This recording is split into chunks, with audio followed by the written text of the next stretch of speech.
Mr. Speaker. I now yield 3 minutes of time to my good friend and member of the Veterans Affairs Committee, Mr. Bruce Poliquin of Maine. The gentleman from Maine is recognized. Thank you, Mr. Speaker, very much. I appreciate it. Thank you very much, Mr. Chairman. I am very grateful that the House will be voting on this common sense piece of legislation tonight. I am very proud to represent the Houlton Band of the Maliseet Indians in Houlton, Maine, who created the first, Mr. Chairman, the first tribal veteran cemetery, not only in Maine, sir, but also along the entire East Coast.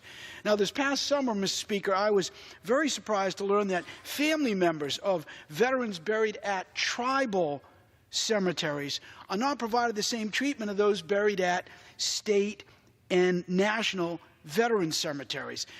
H.R. 3657 fixes this issue permanently. Specifically, it would ensure that the family members of veterans who are buried at tribal cemeteries, such as up at the Maliseet Indians Tribal Cemetery in Houlton, are provided with government-furnished headstones, the same treatment as those buried at national and state veterans cemetery. You know, Mr. Speaker, we are all Americans.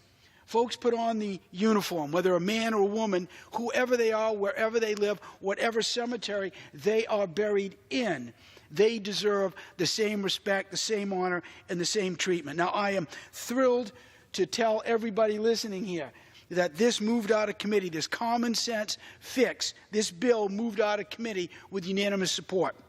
And Mr. Speaker, Mr. Chairman, I am asking for that to happen tonight when it appears on the floor. With that, sir, I yield back my time, and I am grateful for our chairman to bring this up tonight. Thank you, sir. Gentleman from Maine.